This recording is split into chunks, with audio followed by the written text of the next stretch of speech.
subscribe to my channel. And also press this bell icon so you never miss any new updates. भारतीय एक channel Doordarshan बाहेक सबै भारतीय news channel नेपालमा प्रसारणमा रोक। यांकी को देखकर ओली का दिल ओले ओले करने लगा।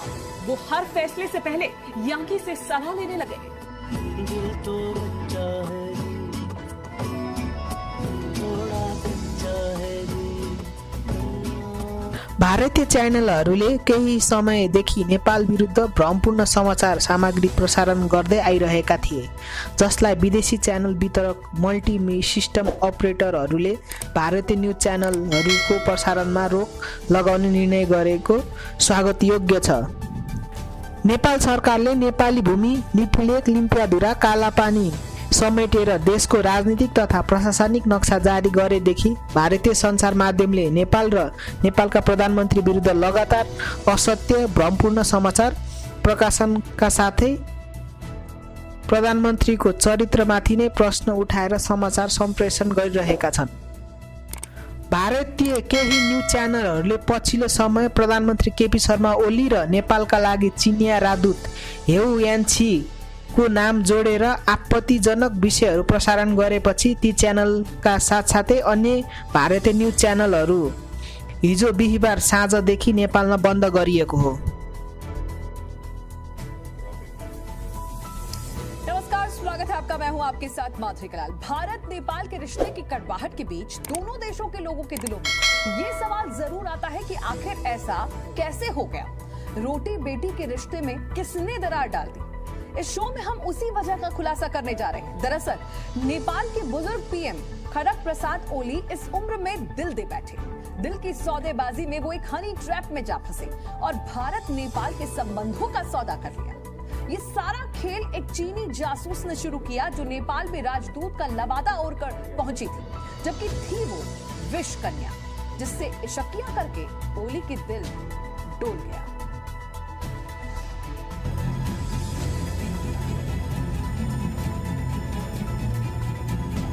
जिस्म की रिश्वत लेकर ओली ने बरसों पुराने रिश्ते बेच दिए। भारत नेपाल के संबंध बिगड़ने लगे।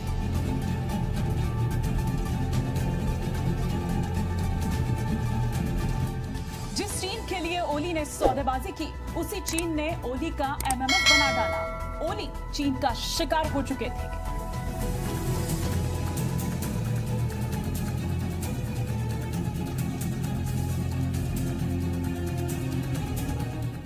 दरअसल ये एक खेल था जिसमें ओली मोहरा थे जो चीनी राजदूत के इशारे पर नाच रहे थे।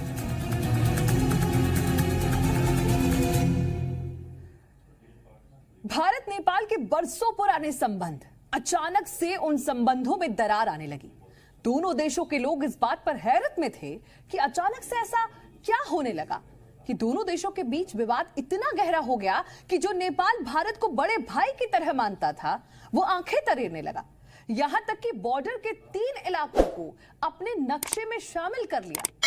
दरअसल इसके पीछे एक चीन का बड़ा खेल था और उसी खेल को पूरा करने के लिए एक विष कन्या चीन ने नेपाल भेजी। होउ यांकी ने जो सबसे बड़ा काम किया वो ये कि वो नेपाल के प्रधानमंत्री ओली के बेहद करीब आ गए और ओली का विश्वास जीतने के बाद उन्होंने हिंदुस्तान के खिलाफ न सिर्फ ओली को भड़काया बल्कि सीमा विवाद को जन्म दिया। यांकी कॉफी लेंगी?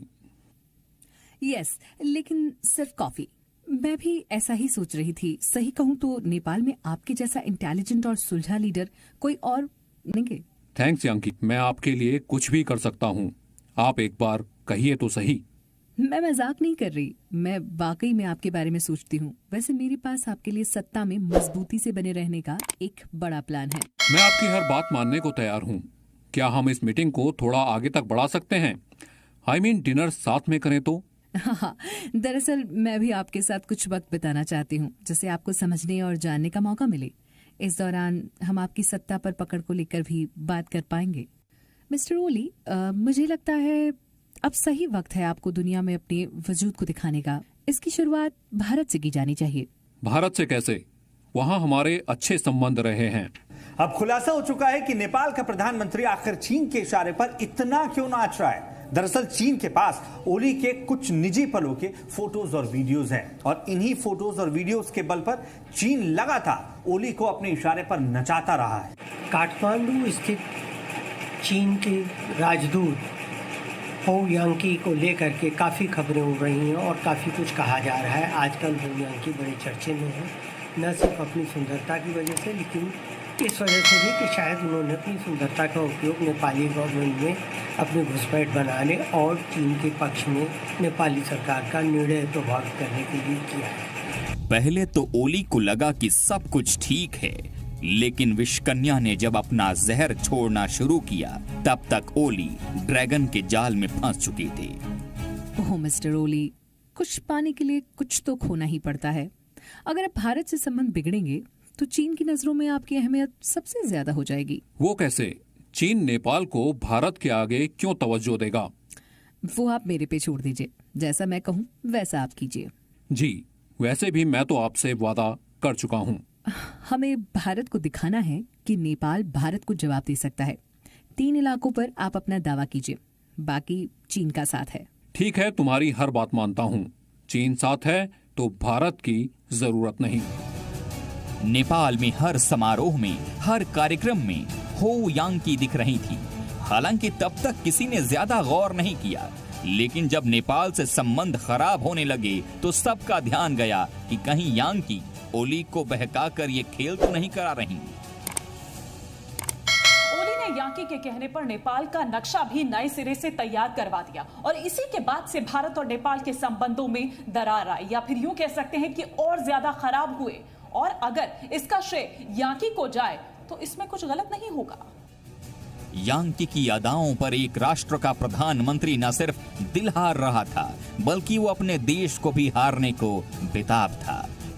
उसे लग रहा था कि ढलती उम्र में सत्ता और हुस्न के कॉकटेल से वो हसरतों के 7वें आसमान पर जा पहुंचेगा।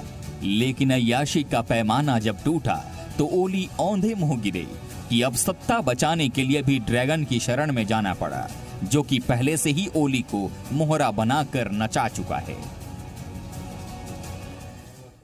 मानो यांकी जैसे पूरी तरह से तैयार होकर आई थी। उसने ओली पर पूरी रिसर्च की, ओली के बारे में जाना और एक मादक मुस्कान अपने चेहरे पर रखी। केपी ओली मिलते तो वो मुस्कान सारे राष्ट्रवाद पर हावी हो जाती। फिर जो यांकी कहती तो ओली कहते यस मैम, हो जाएगा। हो यांकी ने जो सबसे बड़ा काम किया वो ये कि वो नेपाल के प्रधानमंत्री ओली के बेहद करीब आ गए और ओली का विश्वास जीतने के बाद उन्होंने हिंदुस्तान के खिलाफ न सिर्फ ओली को भड़काया बल्कि सीमा विवाद को जन्म दिया। यांकी कॉफी लेंगी? यस, लेकिन सिर्फ कॉफी। मैं भी ऐसा ही सोच रही थी। सही कहूँ तो नेपाल में आपके जैसा इंटेलिजेंट और सुलझा लीडर कोई और नहीं है। जो कहूँ वो मानेंगे। थैंक्स यांकी, मैं आपके लिए कुछ भी कर सकता हूँ। आप एक बार कहिए तो सही। मैं मजाक नहीं कर रही, मैं वाकई में आपके बारे में सोचती हूँ। वैसे मेरे पास आपके लिए सत्ता में मजबूती से बने रहने का एक बड़ा प्लान है। मैं आपकी हर बात मानने को तैयार हूँ। क्या हम इस मीटिंग को थोड़ा आगे तक बढ़ा सकते हैं? I mean, डिनर साथ में करें तो? हाँ, दरअसल मैं भी आपके साथ कुछ वक्त बिताना चाहती हूँ, जिससे आपको समझने और जानने का मौका मिले। इस दौरान हम आपकी सत्ता पर पकड़ को लेकर भी बात कर पाएंगे। मिस्टर ओली, मुझे लगता है अब सही वक्त है आपको दुनिया में अपने वजूद को दिखाने का। इसकी शुरुआत भारत से की जानी चाहिए। भारत से कैसे? वहाँ हमारे अच्छे संबंध रहे हैं। अब खुलासा हो चुका है कि नेपाल का प्रधानमंत्री आखिर चीन के इशारे पर इतना क्यों नाच रहा है। दरअसल चीन के पास ओली के कुछ निजी पलों के फोटोज और वीडियोज हैं और इन्हीं फोटोज और वीडियोज के बल पर चीन लगातार ओली को अपने इशारे पर नचाता रहा है। काठमांडू स्थित चीन के राजदूत हो यांकी को लेकर के काफ़ी खबरें उड़ रही हैं और काफ़ी कुछ कहा जा रहा है। आजकल हो यांकी बड़े चर्चे में है, न सिर्फ अपनी सुंदरता की वजह से लेकिन इस वजह से भी कि शायद उन्होंने अपनी सुंदरता का उपयोग नेपाली गवर्नमेंट में अपनी घुसपैठ बनाने और चीन के पक्ष में नेपाली सरकार का निर्णय प्रभावित करने के लिए किया है। पहले तो ओली को लगा कि सब कुछ ठीक है, लेकिन विषकन्या ने जब अपना जहर छोड़ना शुरू किया तब तक ओली ड्रैगन के जाल में फंस चुके थे। ओह मिस्टर ओली, कुछ पाने के लिए कुछ तो खोना ही पड़ता है। अगर आप भारत से संबंध बिगड़ेंगे तो चीन की नजरों में आपकी अहमियत सबसे ज्यादा हो जाएगी। वो कैसे? चीन नेपाल को भारत के आगे क्यों तवज्जो देगा? वो आप मेरे पे छोड़ दीजिए, जैसा मैं कहूँ वैसा आप कीजिए। जी, वैसे भी मैं तो आपसे वादा कर चुका हूँ। हमें भारत को दिखाना है कि नेपाल भारत को जवाब दे सकता है। 3 इलाकों पर आप अपना दावा कीजिए, बाकी चीन का साथ है। ठीक है, तुम्हारी हर बात मानता हूँ। चीन साथ है तो भारत की जरूरत नहीं। देखिए, यह संभव भी हो सकता है, हालांकि इस बारे में कोई पुष्टि नहीं हुई है, क्योंकि विष कन्याओं का उपयोग शुरू से ही जासूसी में किया जाता है और ऐसे स्तर पे तो होने की संभावना होती है। और अभी भी डिप्लोमेसी में विष कन्याओं का खेल चलता है। 1950 के दशक में एक चीनी महिला ने हमारे दूतावास में स्थित किसी जूनियर अधिकारी को हनी ट्रैप किया था, और आप देख ही रहे हैं कि पाकिस्तान वगैरह से कितने हनी ट्रैप करके हमारी सूचनाएं, गोपनीय सूचनाएं मिलिट्री के अधिकारियों और कर्मचारियों से ली जा सकती हैं। ड्रैगन ने सोच समझकर एक गहरी चाल चली, जिसमें ओली फंस गए और नेपाल का काफी नुकसान हो गया, जबकि भारत से कूटनीतिक तौर पर नेपाल के रिश्ते में कड़वाहट घुल गई। ओली को मोहरा बनाकर भारत के खिलाफ बड़ी साजिश अब पूरी तरह बेनकाब हो चुकी है। इसीलिए नेपाल में केपी ओली के इस्तीफे की मांग की तेजी से मांग की जा रही है। जो खेल ड्रैगन ने बनाया वो पलट चुका है। हालांकि अभी भी चीन ओली को गद्दी पर बनाए रखने की पूरी कोशिश में है।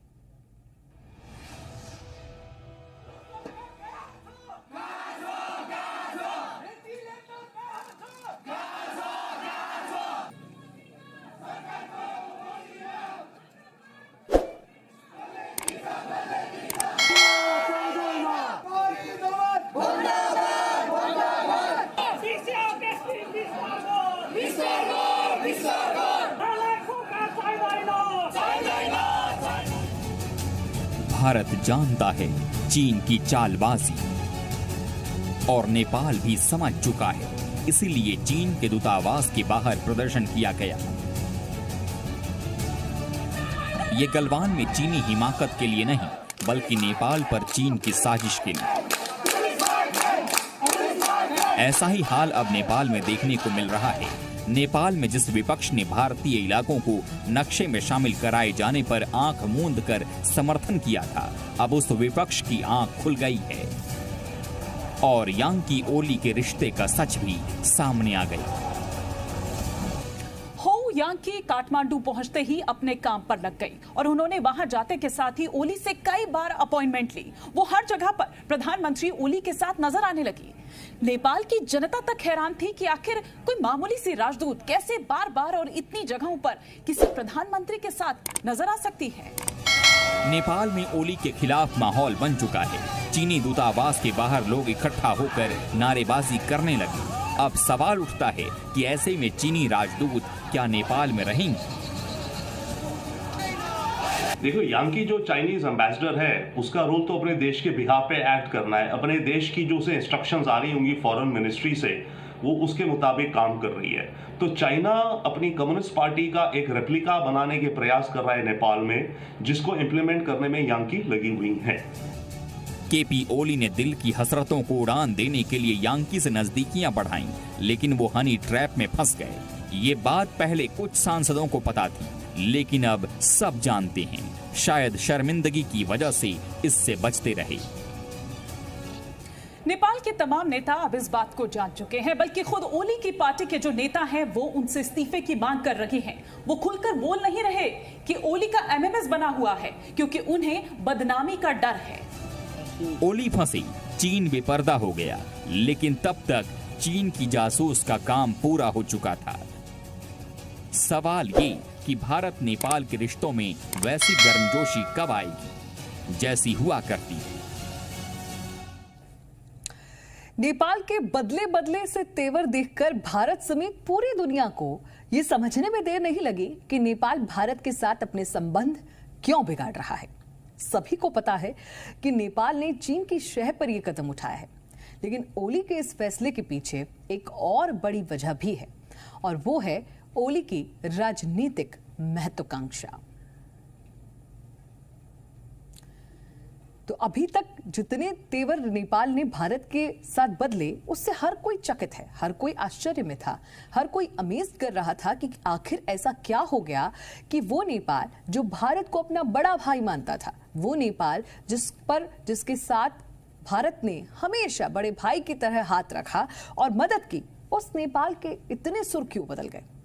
एक कारण तो ये था कि ओली किसी और के हाथों में बंधे हुए थे, जिस पर वो अपने देश को बेचने को तैयार हो गए। उन्होंने ये तक मान लिया कि चलिए चाइना का साथ है तो फिर क्यों ना नेपाल भारत के खिलाफ हो जाए, जबकि नेपाल के हमेशा से भारत के साथ अच्छे संबंध रहे हैं। नेपाल के इन बदले बदले तेवर को देखकर पूरी दुनिया यही सोचने और समझने में लग गई कि आखिर ये खेल किसने बिगाड़ा। लेकिन ये बहुत जल्दी साफ हो गया कि नेपाल ने चीन की शय पर ही ये कदम उठाया, और अभी भी जब ओली के इस्तीफे की मांग तेजी से जोरों शोरों से चल रही है, तो इसमें भी चाइना कोशिश कर रहा है कि नेपाल के गद्दी पर ओली बने रहे, ताकि उसकी महत्वाकांक्षा, उसकी कूटनीतिक महत्वाकांक्षा पूरी होती रहे। देखिए, एक और बड़ी राजनीतिक वजह ओली की महत्वाकांक्षा के पीछे है। पैकेज देखिए।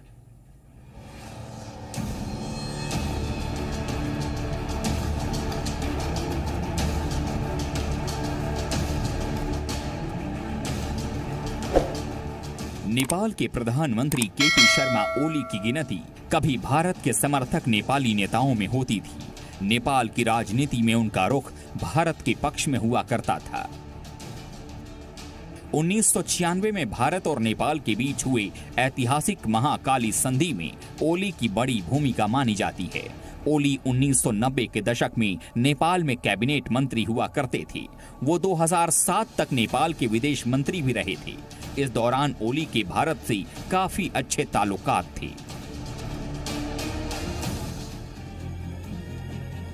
दरअसल भारत को लेकर ओली का हृदय परिवर्तन अचानक नहीं हुआ।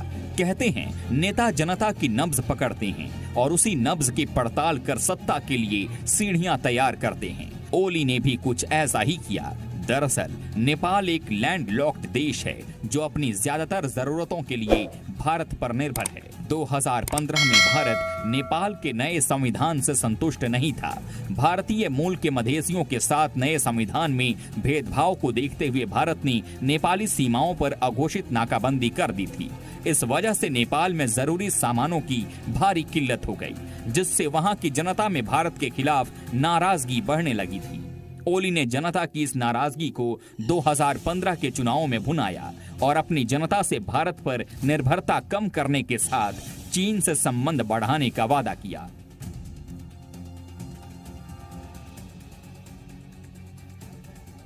ओली को चीन की शह मिली तो उन्होंने भारत को आंखें दिखानी शुरू कर दी। नेपाल की संसद में 13 जून 2020 को जो कुछ हुआ, उसके पीछे पूरी दुनिया चीन का हाथ मानती है। ओली के नेतृत्व में नेपाल की संसद में जो नया नक्शा पास हुआ, उसमें भारत के 3 इलाकों लिपुलेख, काला पानी और लिम्पियाधुरा को नेपाली नक्शे में दिखाया गया।